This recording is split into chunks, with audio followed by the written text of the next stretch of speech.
Hello, Action Lightworkers. Welcome to Monday. Today, we are dealing with a question from Kerry. Hello, Kerry. Kerry from our group. By the way, if you want to join our Telegram group, the link is in the information, but you've got to be a nice person to join. So, Kerry has asked the question. First question was, will England ever win the World Cup again? Now, as it happened, I didn't ask the emissaries that one. Just because I don't think that's their bag really, and nor is it mine. So the next question that Kerry asked was, what can we do now? What steps should we take now to make sure that we're doing everything that we should do to prevent this, to make sure that we're heading in the right direction? So the emissary said, we've already laid out these steps, but they're scattered throughout the video, so we're going to put them all in one video. Okay, so this is what they said, and I think these are very beautiful steps, and I agree with them completely.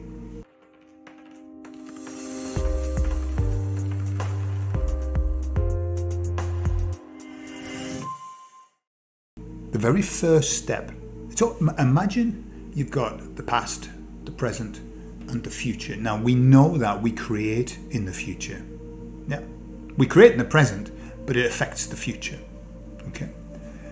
But they started in the past, and they said the steps that you need to take first is to forgive the past.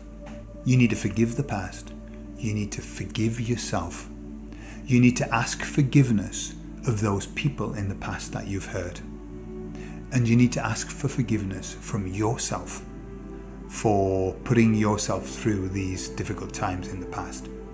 The past doesn't exist, but if we live in it, if we spend time ruminating over the past, worrying about the past, being sad about the past, then it's like trying to walk through life with the biggest bag of shit hanging over your shoulder.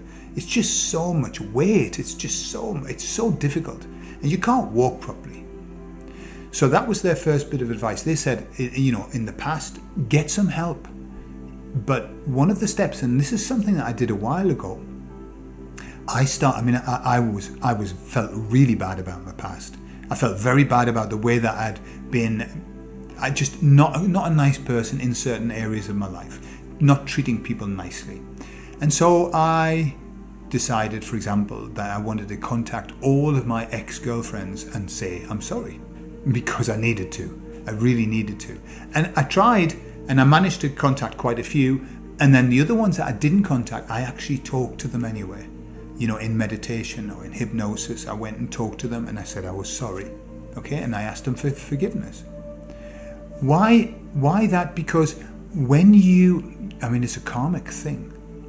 When you ask for forgiveness, when you have learned from what you've done, you think, yeah, that was me, and that wasn't good. And when you forgive yourself and forgive the past and ask for forgiveness, then you're set free. You're free from that karmic debt. Okay? Karmic debt is taken away instantly as soon as you realize your error and ask for forgiveness. That's it. But it isn't, I'll just go through these steps and get rid of it. No, you've really, really got to be genuinely sorry for what you've done and genuinely ask for forgiveness and genuinely learn from it. Okay? You've got to know what it is that you were doing, what was wrong, and why that wasn't you. Okay? So, then they said, now look at your present life and ask yourself this. What are you doing in your present life that you like? And then, what are you doing in your present life that makes you feel uncomfortable, that makes you feel embarrassed or guilty? Okay? And clearly the answer is very, very obvious, that you need to change, stop doing what makes you embarrassed, and start doing what makes you feel good. And how do you do that? How do you guide yourself? Well, what you must do, and I can't emphasize this enough, you must know what your purpose is. You must know what your purpose is, because if they say if you don't know where you're going, you're never going to get there. You need to know what your purpose is. Now, we all know what our purpose is fundamentally, deep down. We know. But you need to know absolutely clearly. You need to have it in a little sentence. And for those who want to understand how to find your purpose, I've done a video just talking about the steps. It's very, very easy. I'll see if I can put the video in the information, okay? Finding your purpose. Once you've found your purpose, then what you need to do is surrender yourself to that purpose. Surrender yourself. Surrender yourself to the Spirit, surrender yourself to the universe, surrender yourself to God, whatever resonates for you. But you need to surrender to that. You need to say, I surrender to this purpose. You know better than I do. You show me what it is that you want me to do. Guide me, show me. And those words come out very easily to me because I do it just about on a weekly basis. And I've done that for about 2 years now, surrendering myself. And boy, has it changed my life. It truly has. And only for the better. Only for the better. And then, the last step, and this is ever so important, because it's kind of like it's the step that people think that maybe they don't need to do.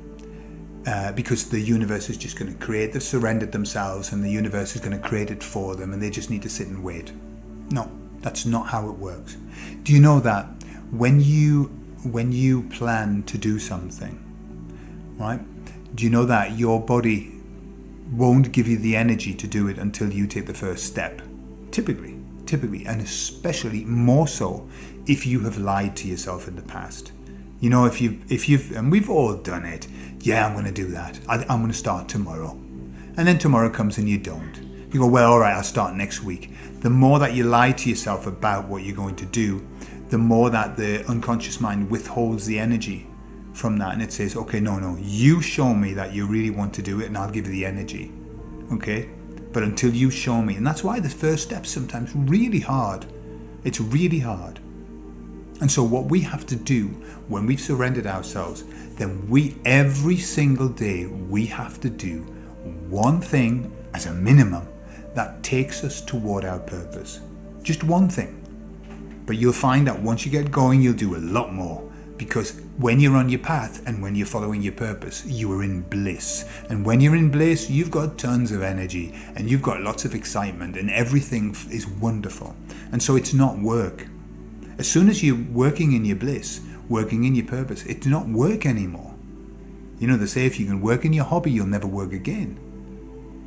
And your hobby is your purpose. That is your hobby. If you look at anybody who's got hobbies, if you look at what they do and then look at the purpose, you'll find that it's linked. It's linked. So, they're the steps. Sort the past out. Take a look at the present. Take stock, real stock of the present. Okay, be honest with yourself, right? Because we lie so much to ourselves because it's painful to be honest. It's awful to be honest. But once it's this monster that we run away from. Once you embrace it, once you face it, actually everything is okay. And then once you have realized, where you are. Then you find your purpose and you start working toward that. And I promise that you will be blissful. You will be blissful.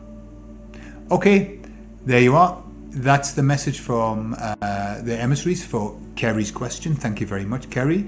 And I'll see you later on in the week.